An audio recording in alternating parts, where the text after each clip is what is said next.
Well, good afternoon. It's December the 2nd, about 2 o'clock in the afternoon.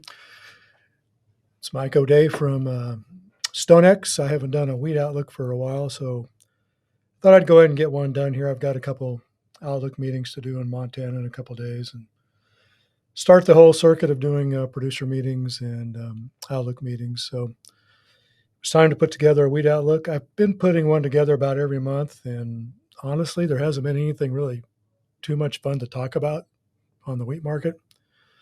And with the government shutdown and the issues with commitment of traders reports and export sales and the WASDE reports, now we've kind of sort of got enough data to put some stuff out there. We're still not going to get caught up on export sales and the COT report till almost the end of the month, but we've got enough data to look at some things. And like I said, it's been a fairly mundane market, just kind of grinding lower. Post-harvest in the northern hemisphere, we're starting southern hemisphere harvest. So let's just go ahead and get into the outlook. So as you know, I work for a publicly traded company, and we just tell you don't do drugs and you'll be fine. So this is a kind of the same theme meme I've been using for the last few months on meetings. I'm pretty bearish on wheat, honestly. You got this big bear with a set of horns on there. Now the horns are way down the curve, but everything you see today would tell you the market's going to stay fairly flat or fairly bearish to neutral. We're down against some lows. Can we go down lower? Sure, but we've kind of reached some seasonal type patterns and some prices that are, you kind of have to think about the risk reward of being short at some of the levels we're seeing at. So like I said, the theme is we're bearish, but we maybe see a little bright spot on the horizon. So get going here. So this is the way I like to look at markets. We look at short-term, long-term, just the global market features. And today is a perfect example of, we got headline risk, right? So today, early this morning, we saw some commentary coming out of both Putin and the Kremlin talking about the recent series of attacks the Ukrainians have made against Russian oil tankers with their drone fleet. And we all know that it's very important for the Russians to continue to export crude and crude products. And anything that's going to slow that down is a problem for the Russians. So Putin basically said, hey, look, you guys going to keep attacking our tankers? We're going to have to make some retaliatory attacks. So now, we've gone through this before. I call it Black Sea fatigue syndrome. We get these headlines, we rally, we don't get any follow through, and the market settles down and falls back. So you're going to need 2 or 3 days of higher closes, but you need a continuation of the headlines that would spur the market to continue to go higher. So other than that, headline risk is about the only bullish thing I see. We don't have the full COT report right now, but I would tell you the funds are still short.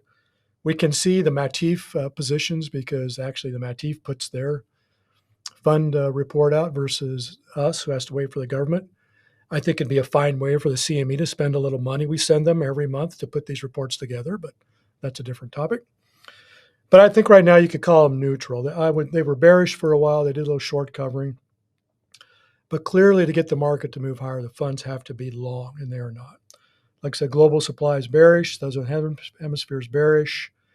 Corn prices are bearish, and if I was doing a corn outlook, which I will be doing, I would put wheat in here because wheat prices are bearish for corn too. We'll get into that. But for right now, without a rally in a corn, you've got these corn-wheat spreads that are pretty narrow. I don't see a reason for those to walk out much. One of the bigger stories that's been kind of on my radar is this whole global demand thing. It's been poor, it's been flat, and we'll look at that. I just don't know if we see it pick up. We've lost a couple items we watch, and we'll talk about that when we get into the export side. But clearly, demand for wheat and wheat products has been flat and probably going down. Part of that's demographics, part of that's immigration patterns. But we need to see a reason for wheat demand to go up. And when you see wheat demand go up, when people fear supply. So you need a supply issue to drive the demand for global stocks to be rebuilt. I just don't see that right now. So our next story down the road is going to be the Northern Hemisphere planting and harvest for new crop. I have my new crop acres in the U.S. down, and we'll talk about that and just kind of Northern Hemisphere altogether. But you can kind of look at this curve here, and it kind of looks like a futures curve, other than the fact that the only market that's inverted today is Minneapolis, and that's a different animal.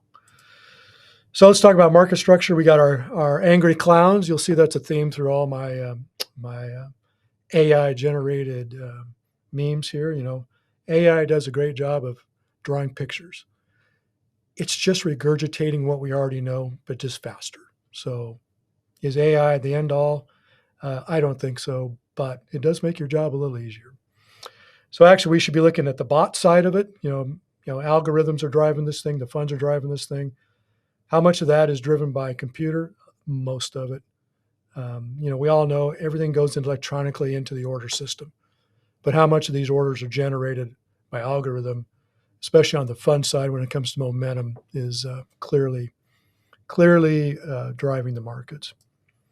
So this is the last of the fund reports that I really have we pulled off the latest COT report. We're getting caught up, and we just look at all the fund futures positions. The blue is Matif. We got Minneapolis, Chicago, KC in here, and they have covered their part of their shorts. They were a big short going into basically the first part of harvest. We saw some short covering specifically in Matif and in Chicago on the cash squeeze in the Black Sea, and we'll talk about that. But they've started to sell this thing back off again. Like I said, we'll get the Matif report tomorrow to look where those funds are at, and then we can draw some conclusions for what we see from the COT report. But until this information's laggy anyway, so we're even fighting a bigger lag on it as it is. So if we get closer to current, it'll give us something to think about, but it's still going to be a lagging impact on the market. So why do funds sell futures? They're just harvesting the carries is the way I look at it. So this is just a chart of the Chicago managed money position. The blue line's the long. They're been a pretty steady between 80 and 100,000 long, but the short is the orange line and the blue line is the price. So clearly price has been driving lower with the fund selling. And why do they do that? Because like I said, they're just looking at calendar spreads. So if you look at the forward curve in Chicago wheat, you have Dees over here. Then you have the first blue line is July of 26, and you have July of 27. You look at that curve, that's a big carry. When a producer looks at that, he said, well, prices are higher down the curve, right? Or further out. Well, carries in the markets are bearish. So where that front month goes off, where this Dees Chicago wheat goes off, the March is going to seek because we've got plenty of supply, plenty of carry. Chart on the right simply just shows the March-July Chicago wheat spread. The blue line's current, and you can see it's sitting about 20-cent carry.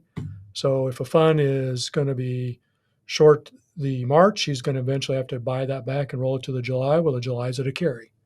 So that's how they harvest carries, in my view.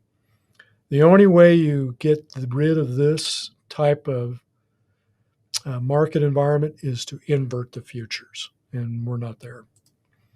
So I do think we're starting to see a little bit of shift in money. You've been watching the stock market, you've been watching crypto. I do think we've got some money trying to flow back into the commodity sector, but it's a tough haul right now with all the AI stocks continuing to perform well. We went from the whole market looking at trying to figure out why the equity market should go higher. Well, now we've got it. It's AI. It's all the CapEx spent on AI, and those stocks just keep going higher. But I do think that people are going to try to diversify a little more as we get into the middle part of next year.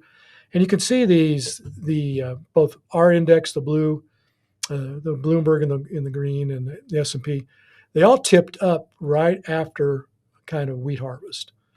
And it was just a combination of people buying into the commodity sector as a diversification. Is this going to be a big move? No, I don't think so. But I do think you're going to see people kind of move more into some alternative investments versus having everything in the stock market, especially with crypto getting ripped.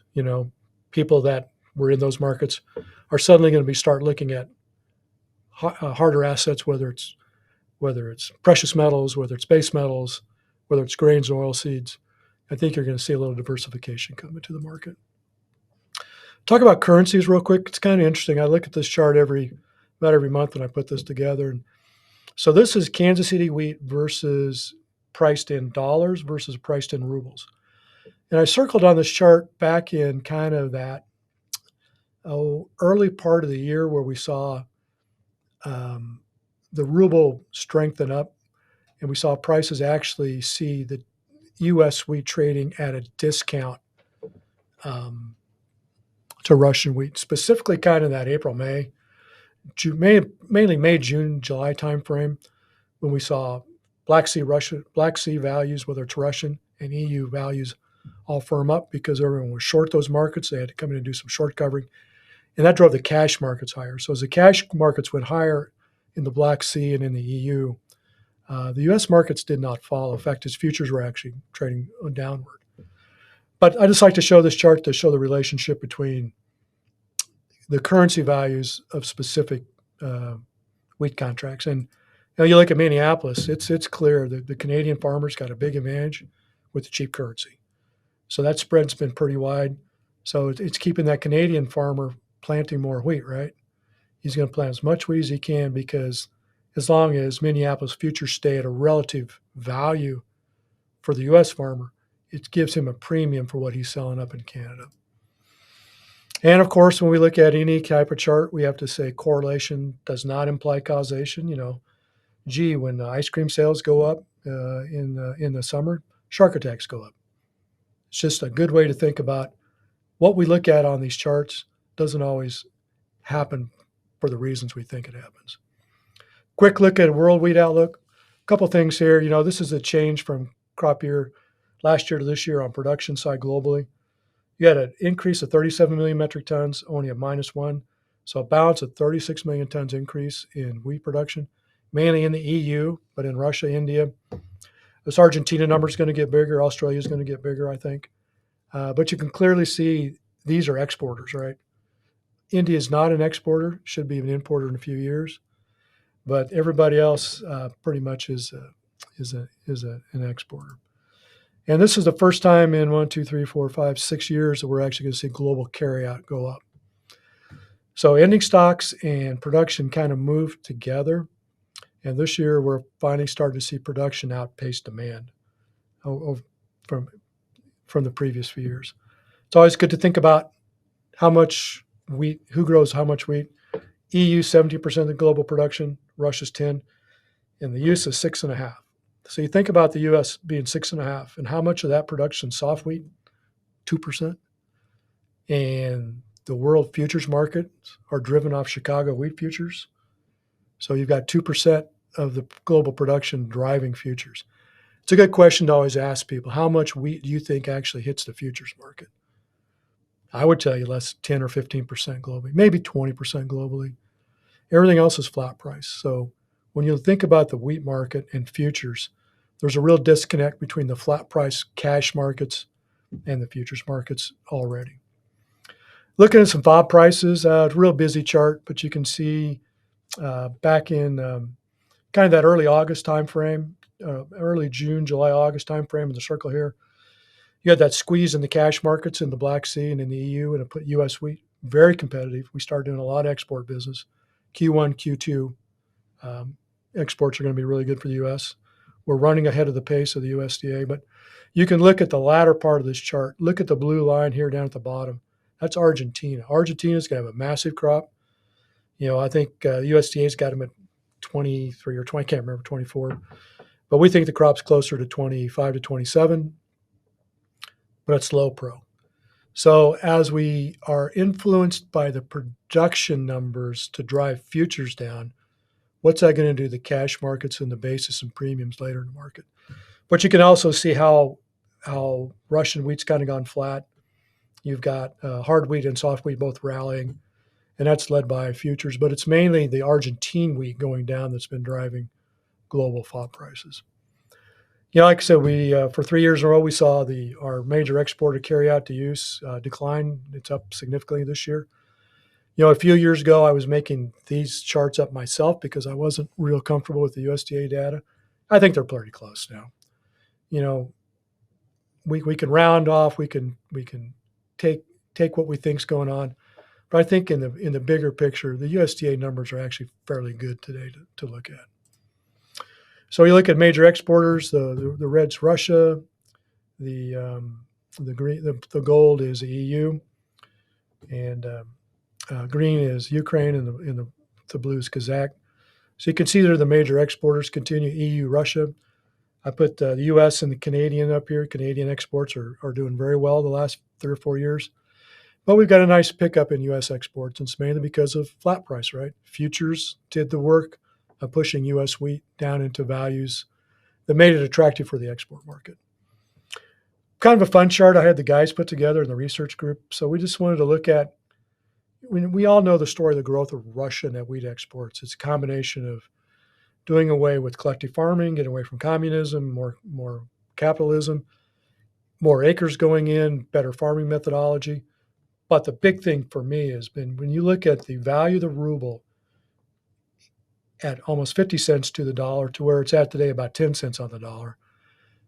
What's that incentivize the Russian producer to do? He's getting more rubles per ton to grow. So the question is, does this shift around a little bit? Does the ruble's been under quite a bit of pressure all through the Ukraine war. Does that thing bounce back once this thing's over with? But what are Russian production costs doing? And I'll address that in a little bit. So look at the Southern Hemisphere, a couple of busy charts here. Chart on the left just shows in gold is Australian wheat exports. They're not going to be to the level they were at in 2021, 22, but they're going to have a 25, 26 million ton export market here. And Argentina is the blue. They got a problem down there with this crop. So if you look at most of the major wheat importers, they like 11.5% pro or higher. And that's on a dry matter basis. So when you compare that, if you want to think about it from a U.S.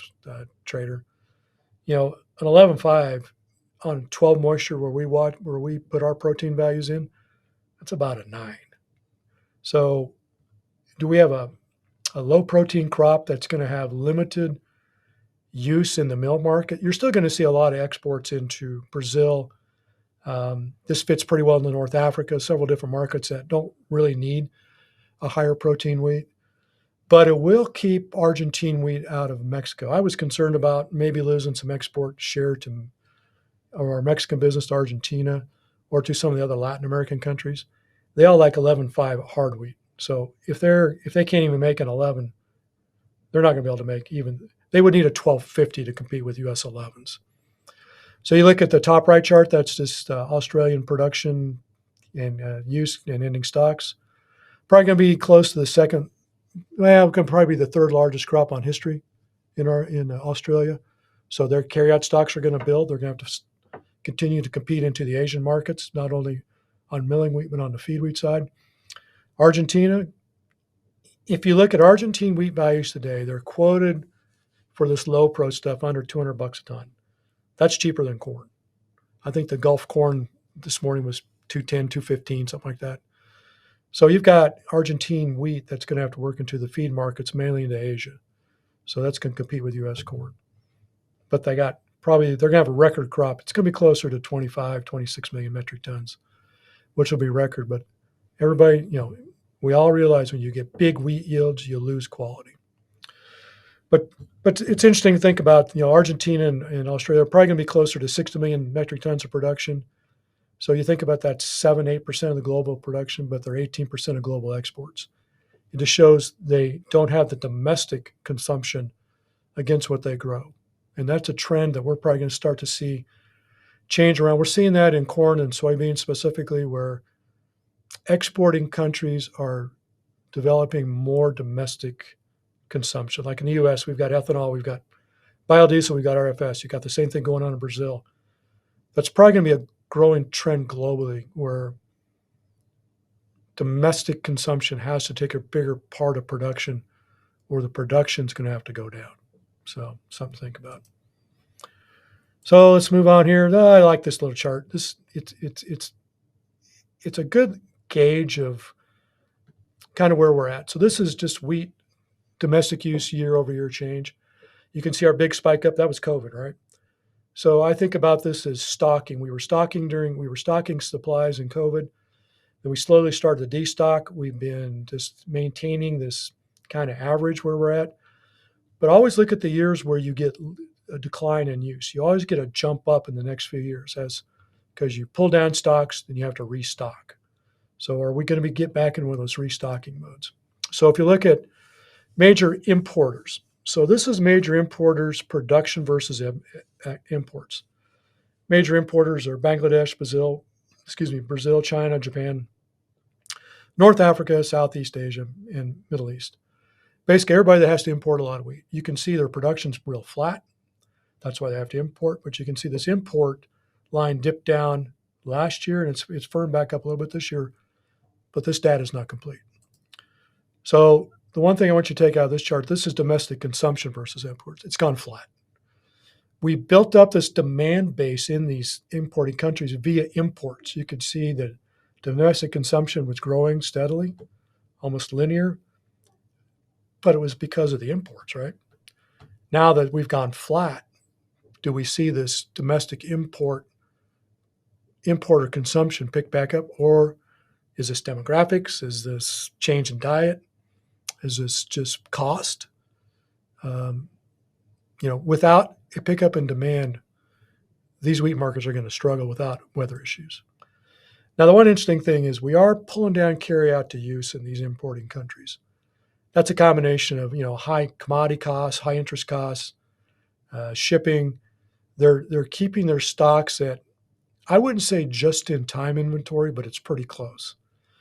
The classic thing is like with Egypt today. We don't have a real transparent Egypt market with the military buying the wheat like the gas used to do. We used to get these open tenders. We would see a great view of global FOB values, the world freight market, and how values were CNF'd into countries. But the one thing is, if we do see this decline in carry out to use, the one thing an importing country can't do is run out, right? So if we do start to see a situation later in the year where we have some production issues, those importers will come back in and start building stocks back up. And I like to look at feed wheat. Feed wheat's 20% of global demand, probably higher than that, but this is the kind of numbers we look at. But look how that's been growing. And you think about this use going up plus corn feed use, there's just a tremendous amount of animal feed in the world.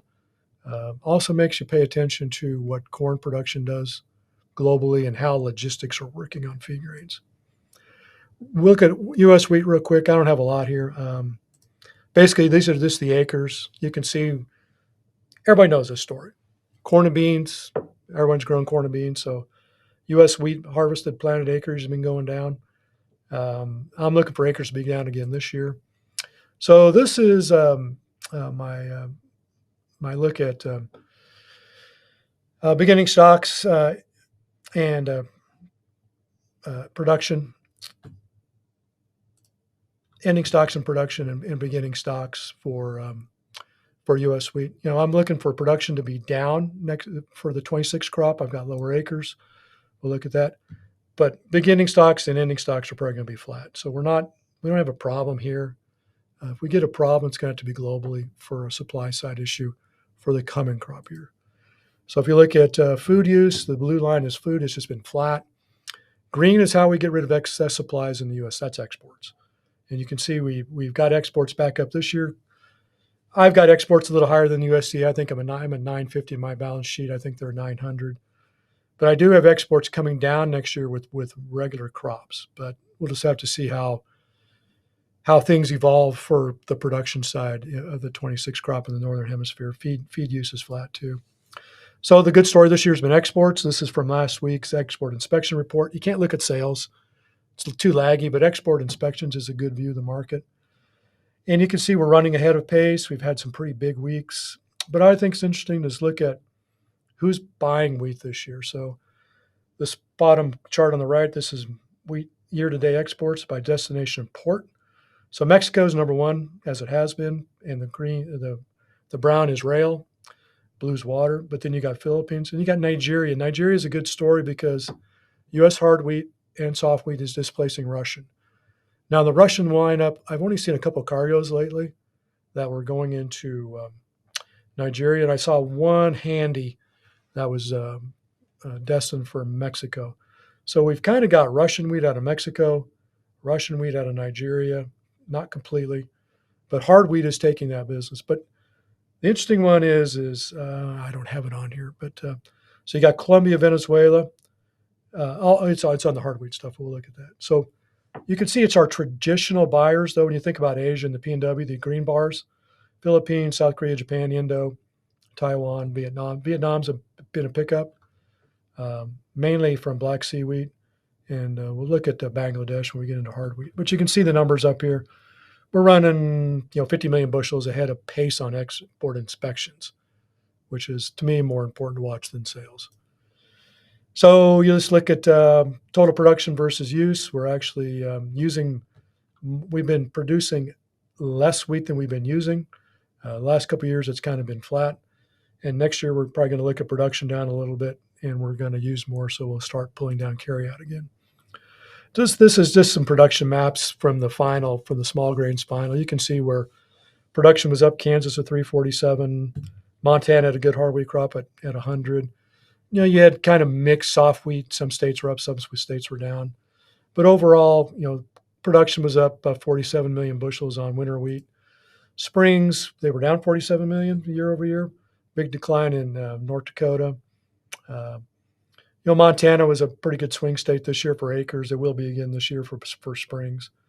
So when we get into new crop planting, we'll talk about this in spring wheat section, but we're going to have to focus on where we're going to pick up spring wheat acres. Stocks, nothing interesting on stocks. So the quarterly stocks just confirm some of our feed numbers and some of our domestic milling numbers. But I like to look at this chart. I'm going to show this to my meeting folks because I'm going up into the Northland. If you look at September quarterly stocks and the September numbers, 76% of the U.S. stocks on farm are in the Northern Plains or in the PNW. So this is the wheat that's going to hit the market. I would tell you the farmer in the Southern Plains in soft wheat country, they're done. They've sold 70, 80% of their wheat. They're not going to be here to sell wheat into the spring unless they're starting to sell some new crop. So the old crop, both hard wheat, spring wheat, and white, it's going to have to come out of the Northern Plains. And they're here to reward a rally if we get one for sure. So you look at all wheat carryout, I've got 25, just kind of a little above the USDA. My 26 carryout drops a little bit, but it's still 42, 43% carryout to use. Nothing really interesting. These are neutral numbers when it comes to futures prices without an outside influence. So some stuff by class. So this is kind of my thoughts on acres. It's kind of a busy chart, but when you look at the Southern Plains and the Northern Plains, I think we're going to be down 2 to 4% on hard wheat. Combination of price, late planting. I think we're going to see a lot of graze off with where cattle prices are. So harvested acres on winter wheat ought to be down 2 to 4%, like I said, on hard wheat. Soft wheat acres, I'm down 5 to 10% on planted. Now, we've got good coverage in the Eastern Corn Belt with the offices in Bowling Green. Bailey and her crew and Kendra do a great job over there getting me information. But we have this real hard drought over there that's still impacting that market. We had one of the driest, I think it was July through or August through November we've ever had in the East. But so a lot of these acres just didn't get planted. So as we come into the spring, we'll have to see how the stands look. But we could, if we're going to have a story for next year in the U.S. wheat market, it's going to be Chicago wheat futures. It'll be off soft wheat balance sheets. Spring wheat acres, I think that will probably be down, but it's just going to come down to price. Are they going to plant corn? Are they going to plant beans? I'm telling you, this area up here is turning into corn country. The Northern Plains saw fantastic corn yields, whether it's in Minnesota, North Dakota, South Dakota. If they can continue to grow corn like they are, they're going to not plant beans, and they're going to slowly phase out on spring wheat, but it is a rotation crop, so they're still going to rotate. So I think the soft white acres are pretty flat, and durum acres ought to be flat. Hard wheat, real quick. This is my balance sheet on the left. This is a beautiful PowerPoint presentation because it's not death by PowerPoint. There is no spreadsheet in this PowerPoint. So you look at the balance sheets I've got over here. On USD, I'm still 400 million carry out for this crop. I've got it a little lower next year, just because of smaller crop production, little smaller carry-in or a bigger carry-in offsets any crop production loss. Still well-supplied hard wheat balance sheet. You look at next year, we probably should drop production. I think I've got it at 670 or something like that. But we have to drop exports too, unless we see a global problem. So if we would happen to see U.S. exports similar or a little higher than this year, next year, you can drop this carryout pretty fast if we see the demand side show up.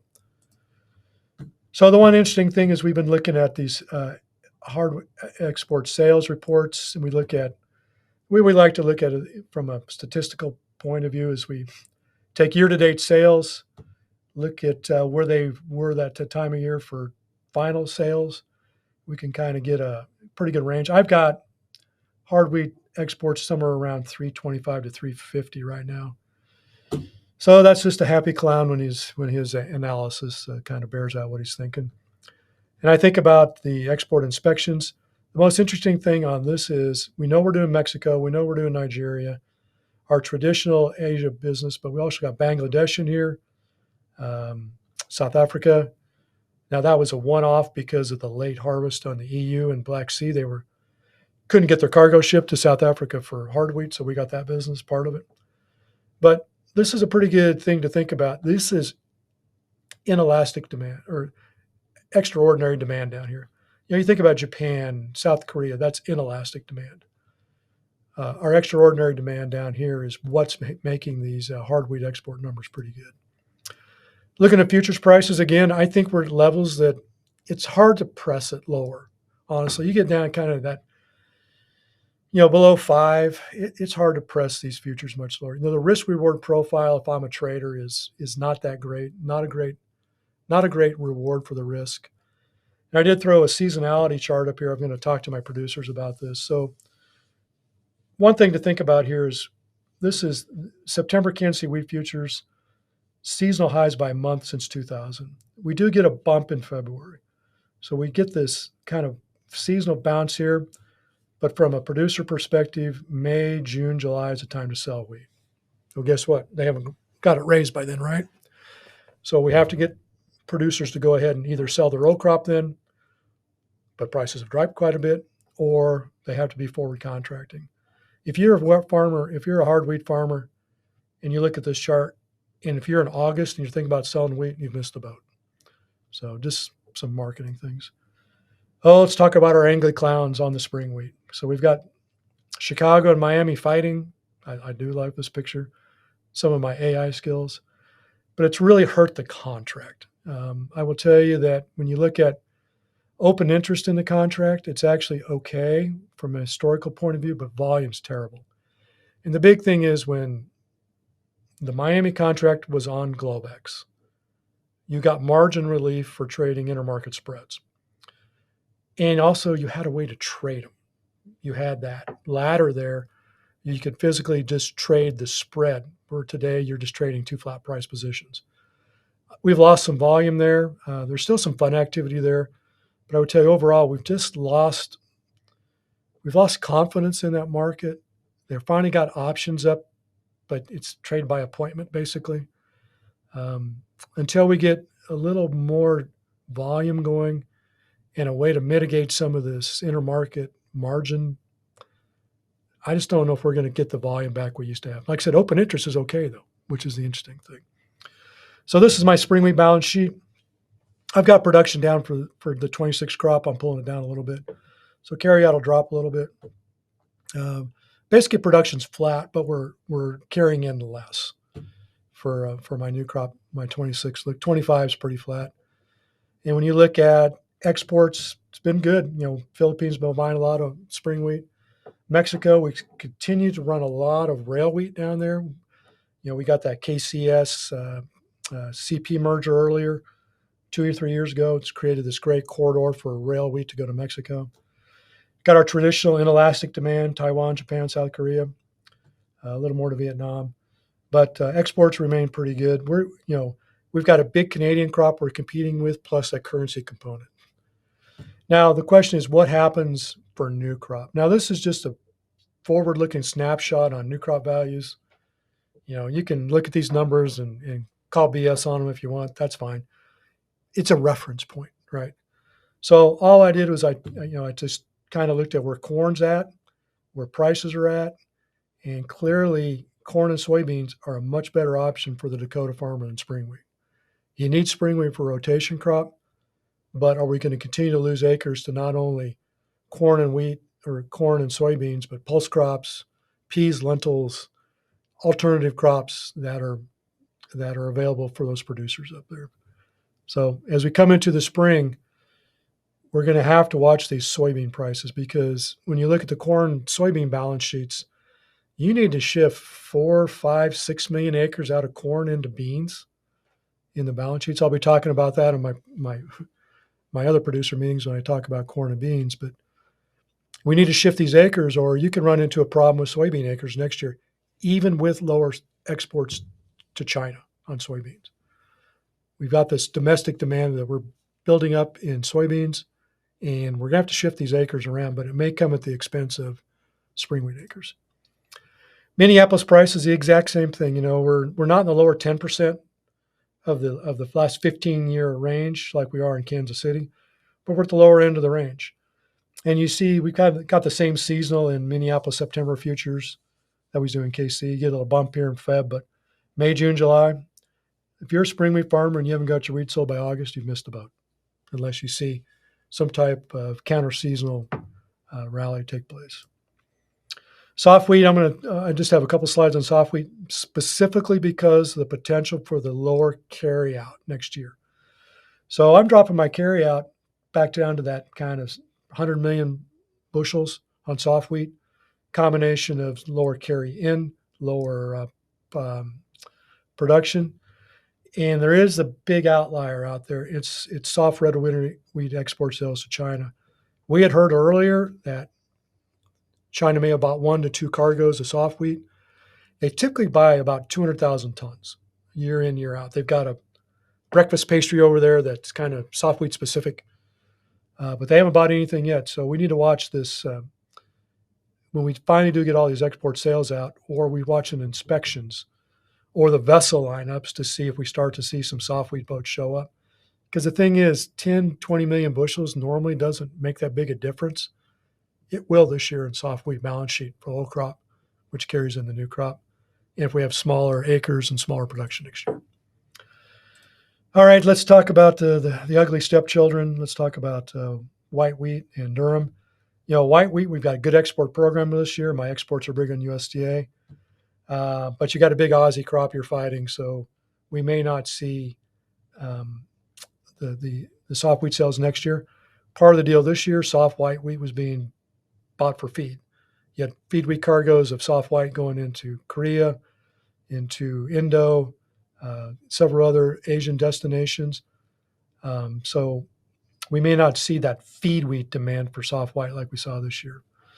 And durum's flat. And my only thing I'd say about durum is this picture down here at the bottom of the angry clown smoking a cigarette. That's what an internal picture of a durum trader really looks like. So friends don't let friends trade durum. So you look at the winter wheat acres that are in drought. You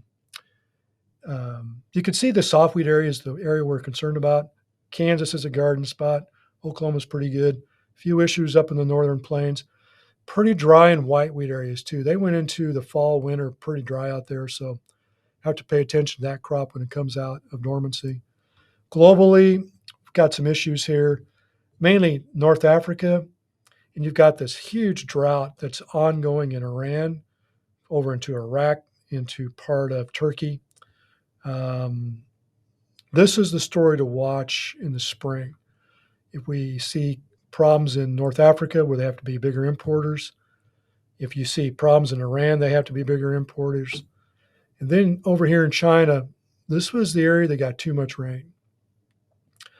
They had all that rain. Their corn crop was coming out late. We think there's issues with corn. That's a different discussion. But their crop went in real late. And one thing we know about wheat crops, right? If you want a good crop, you have to have decent stands going into the fall, coming out of dormancy. So this will be a story to watch. No problems in Australia. That's a good crop down there. Although, Vic and SA are down a little bit from what we expected, but it's still a massive crop because of the crop in Western Australia. So this is one of the weather things we'll be watching. So kind of summarize things. Global markets are well supplied. FOB values are on the defensive. But we've got this large southern hemisphere crop coming on. You had a good crop in Australia. Huge crop in Argentina, but it's low pro. What's that do to basis and premiums after the first of the year? And how much feed wheat's going to have to move out of Argentina this year? So it might help support hard wheat premiums, especially into the Latin American markets. U.S. markets well supplied balance sheet. Inelastic export demand is going to continue. I think, you look at some of the trade deals we've done. Countries that would not be buying U.S. wheat are buying U.S. wheat. Bangladesh is a classic example. They should be buying cheaper Ukrainian wheat, but they need that trade offset, so they're buying some U.S. stuff. We need this extraordinary demand to continue. Nigeria, a couple of the other countries that you've been using hard wheat, we need that to continue. Let's talk about Northern Hemisphere. So the people I talk to in Europe, they think EU plantings are flat year over year. So not any acreage growth over there, but you're looking at a French crop with the last rating I saw, the good to excellent, was record high. So the crop's off to a good start over there. Ukrainian acres are probably going to be higher. Still have to deal with the conflict over there. Russian wheat acres will probably be down on winters a little bit, but the swing acres will be the spring wheat acres. So, they had a problem over there with the spring wheat this year, late harvest, a lot of quality issues, yield issues with the early snows. So do you lose more spring wheat acres over there to other crops, just like we're seeing in the U.S.? That'll be the swing acres over there. Like I said, U.S. is in good shape. Canadian acres ought to be pretty good, but U.S. Canadian spring wheat will be they'll have to all fight for acres with the other crops in front of them. Global demand remains flat. You got cost of commodities, you got trade finance issues, got currency issues. We need the demand to pick up.